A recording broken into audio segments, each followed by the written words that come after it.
নমস্কাৰ ছাত্ৰ ছাত্ৰীসকল সকলোকে অনলাইন সময়ত এই নতুন ভিডিঅ'লৈ তোমালোকক স্বাগতম জনাইছোঁ। আশা কৰোঁ সকলো ভালে আছে আৰু পঢ়ি আছা।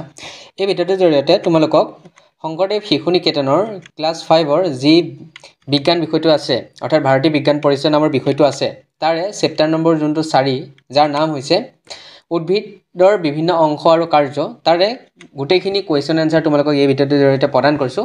ইয়াত অকল তোমাৰ পাঠটোত যিমানখিনি প্ৰশ্ন উত্তৰ আছে মৌখিক কাৰ্যত আৰু লিখিত কাৰ্যত সেইখিনিয়ে দিছোঁ। তোমালোকক যদি ইয়াৰ অতিৰিক্ত প্ৰশ্ন উত্তৰ লাগে তেনেহ'লে আমাক কমেণ্ট কৰি আমি সেইসমূহ তোমালোকক দিবলৈ ট্ৰাই কৰিম। গতিকে আহাচোন ভিডিঅ'টো আৰম্ভ কৰোঁ। চেপ্টাৰটোৰ প্ৰথমত আছে মৌখিক কাৰ্য, তাৰপিছত আছে লিখিত কাৰ্য। মৌখিক কাৰ্যৰ প্ৰথমটো কুৱেশ্যন আছে উদ্ভিদ আৰু প্ৰাণীৰ 4টা সাদৃশ্য কোৱা, অৰ্থাৎ কি কি মিল আছে তাৰে 4টা মিল ক'ব লাগে, মিলৰ বিষয়ে আমি ক'ব লাগে। প্ৰথমটো আছে এনেদৰে লিখিব পাৰা তোমালোকে, উদ্ভিদ আৰু প্ৰাণীৰ 4টা সাদৃশ্য হৈছে ক, জীয়াই থাকিবলৈ উভয়কে বায়ু লাগে, পানী আৰু আহাৰৰ প্ৰয়োজন হয়, অৰ্থাৎ উদ্ভিদকো বায়ু লাগে জীয়াই থাকিবলৈ আৰু পানীকো বায়ু লাগে। উদ্ভিদেও পানী গ্ৰহণ কৰে আৰু প্ৰাণীয়েও পানী গ্ৰহণ কৰে। আহাৰৰ প্ৰয়োজন দুয়োকে হয়, উদ্ভিদকো হয় প্ৰাণীকো হয়, এইটো সাদৃশ্য আছে। তাৰপিছত আছে খটো আছে উভয়ৰে বৃদ্ধি হয়, উদ্ভিদৰো বৃদ্ধি হয় আৰু প্ৰাণীৰো বৃদ্ধি হয়, গতিকে এইটো এটা সাদৃশ্য। তাৰপিছত আছে গটো আছে উভয়ে বংশবৃদ্ধি কৰে, অৰ্থাৎ উদ্ভিদেও বংশবৃদ্ধি কৰে প্ৰাণীয়েও বংশবৃদ্ধি কৰে। তাৰপিছত ঘটো আছে উভয়ৰে এটা সময়ত মৃত্যু হয়, অৰ্থাৎ চাবলৈ গ'লে উদ্ভিদৰো এটা সময়ত মৃত্যু হয় আৰু প্ৰাণীৰো এটা সময়ত মৃত্যু হয়। এয়া আছিলে 1 নম্বৰ কুৱেশ্যনটোৰ এনচাৰ। তাৰপিছত 2 নম্বৰ কুৱেশ্যনটো আছে উদ্ভিদৰ কোনটো অংশ তুমি আটাইতকৈ সুন্দৰ বুলি ভাবা আৰু কিয়? ইয়াৰ উত্তৰ হিচাপে তোমালোকে এনেদৰে লিখিব পাৰা যে উদ্ভিদৰ প্ৰতিটো অংশই সুন্দৰ, তথাপি মোৰ উদ্ভিদৰ পাতবোৰ ভাল লাগে, কাৰণ পাতবোৰে উদ্ভিদবোৰ ভৰপূৰ কৰি তোলে। পাতে সালোক সংশ্লেষণ প্ৰক্ৰিয়াৰ দ্বাৰা উদ্ভিদৰ বাবে খাদ্য প্ৰস্তুত কৰে।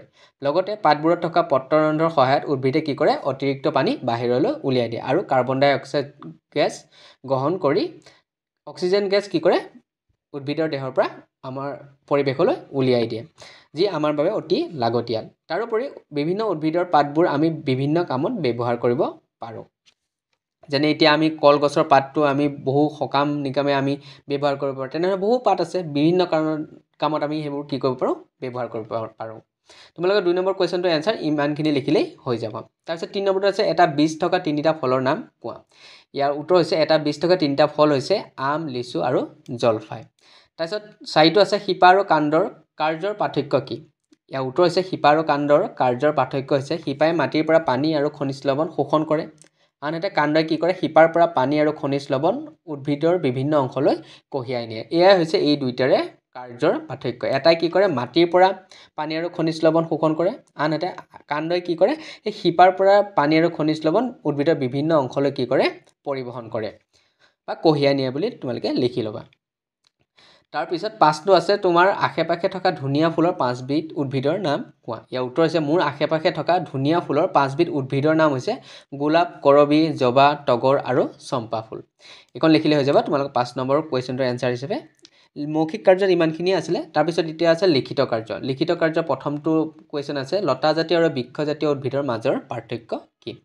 ইয়াৰ উত্তৰ হৈছে লতাজাতীয় আৰু বৃক্ষজাতীয় উদ্ভিদৰ মাজৰ পাৰ্থক্য হৈছে ক, লতাজাতীয় উদ্ভিদ মাটি বা অন্য উদ্ভিদৰ সহায়ত বগাই যায়, আনহাতে বৃক্ষজাতীয় উদ্ভিদক অন্য উদ্ভিদৰ সহায় নালাগে, অৰ্থাৎ লতাজাতীয় উদ্ভিদক কি কৰে, কি লাগে, অন্য উদ্ভিদৰ সহায় লাগে।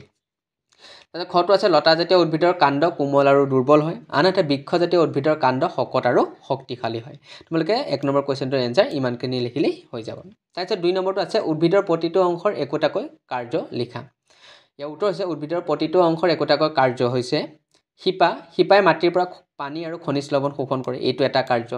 তাৰপিছত কাণ্ডই শিপাৰ পৰা পানী আৰু খনিজ লৱণ উদ্ভিদৰ অন্য অংশলৈ লৈ যায়, এইটো কাণ্ডৰ কাৰ্য। তাৰপিছত পাতে কি কৰে, পাতে উদ্ভিদৰ বাবে খাদ্য প্ৰস্তুত কৰে, এইটো হৈছে পাতৰ এটা কাৰ্য। তাৰপিছত ফুল আৰু ফলে কি কৰে, উদ্ভিদৰ বংশ বৃদ্ধি কৰাত সহায় কৰে।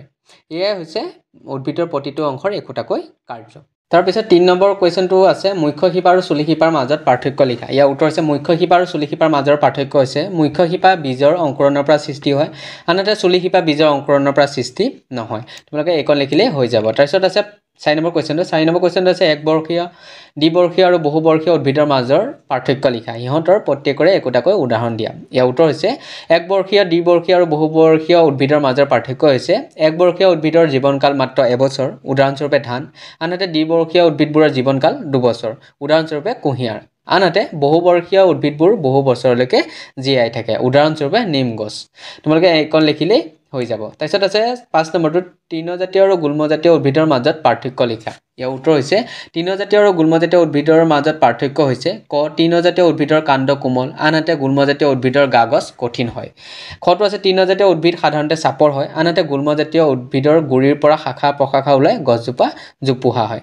এনেদৰে লিখিলে তোমালোকৰ 5 নম্বৰটো হৈ যাব তাৰপিছত 6 নম্বৰ কোৱেশ্চনটো আছে খালি ঠাই পূৰ কৰা অৰ্থাৎ এই চেপ্টাৰটোৰ শেষৰটো প্ৰশ্ন ইয়াৰ কটো আছে 20 উদ্ভিদৰ ডেছ ভিতৰত থাকে ইয়াৰ উত্তৰ হ'ব 20 উদ্ভিদৰ ফলৰ ভিতৰত থাকে অৰ্থাৎ খালি ঠাইৰ ভিতৰত কি হৈছে ফলৰ তাৰপিছত খটো আছে বীজ পতন্ত উদ্ভিদৰ ডেছ অংশত পোৱা যায় ইয়াৰ উত্তৰ হ'ব বীজ পতন্ত উদ্ভিদৰ কাণ্ড অংশত পোৱা যায় অৰ্থাৎ খালি ঠাইৰ ভিতৰত কি হৈছে কাণ্ড তাৰপিছত গটো আছে বৃক্ষৰ কাণ্ড গুল্মজাতীয় উদ্ভিদৰ কাণ্ডতকৈ ডেছ ইয়াৰ উত্তৰ হৈছে বৃক্ষৰ কাণ্ড গুল্মজাতীয় উদ্ভিদৰ কাণ্ডতকৈ ওখ অৰ্থাৎ খালি ঠাইৰ ভিতৰত কি হৈছে ওখ ঘৰটো আছে গুল্মজাতীয় উদ্ভিদৰ কাণ্ড তৃণজাতীয় উদ্ভিদৰ কাণ্ডতকৈ ডেছ ইয়াৰ উত্তৰটো কি হ'ব গুল্মজাতীয় উদ্ভিদৰ কাণ্ড তৃণজাতীয় উদ্ভিদৰ কাণ্ডতকৈ কঠিন অৰ্থাৎ খালি ঠাইৰ ভিতৰত কি হৈছে কঠিন এয়া আছিলে এই চেপ্টাৰটোৰ গোটেইখিনি প্ৰশ্নৰ উত্তৰ তোমালোকক গোটেইখিনি দিলোঁ আৰু তোমালোকে ভিডিঅ'টো ভাল পালা যদি ভাল পালে লাইক কৰিবা শ্বেয়াৰ কৰিবা আৰু সাবস্ক্ৰাইব কৰি ৰাখিবা যাতে নতুন নতুন ভিডিঅ' তোমালোকে পাই থাকা লগতে তোমালোকক যদি অন্য বিষয়ে কোনো প্ৰশ্ন উত্তৰ লাগে তেনেহ'লে আমাক কমেণ্ট কৰিবা আমি সেইসমূহ তোমালোকক দিবলৈ চেষ্টা কৰিম গতিকে আজিলৈ ইমানেই ধন্যবাদ